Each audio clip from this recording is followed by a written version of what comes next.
Malamig eh. Anong connect?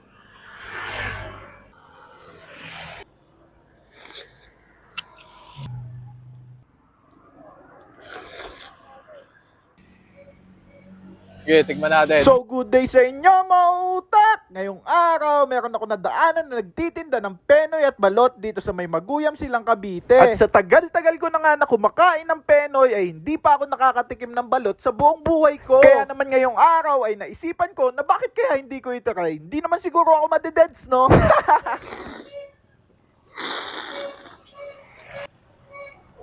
Wala na yun, ubos na yun. Ubos na yung sabaw nun. So guys, kain tayo ng balot for the first time. Yan. First time ko lang kakain na ito sa buong buhay ko. Ayan o. Sige, tignan natin. First time. Tumusan natin.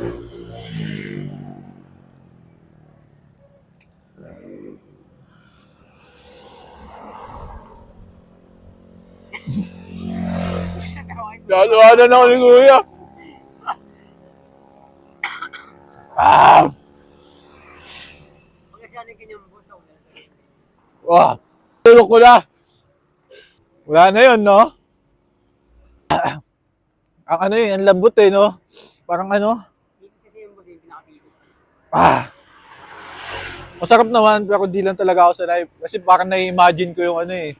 Pag inisip mo talaga po, commentary ka dyan. Pero dapat yung may isipin po na. Pero ito, mukhang masarap na yung natira. Parang ano na lang siya eh, no?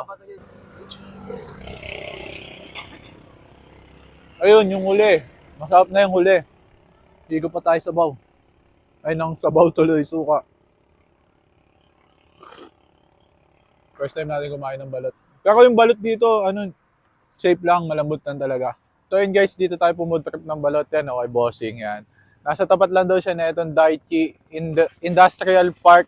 Ayan, oh, dito yan sa Maguyam, yan. Sa may kahabaan ng Maguyam Road. At ayan, malapit lang siya dito sa Andox. Yan, Andox sa Maguyam, yan, oh. Anong oras ka nandito, bossing? Alas 4 po dito ako. Alas 4 na ng hapon. Hanggang maubos na yun, no? Ayun, nandito si bossing ng alas 4 ng hapon hanggang maubos. Araw-araw yan, boss. Ayun, so ayan. Pag nagka-crave kayong balot, Penoy, dito lang yan kay bossing yan.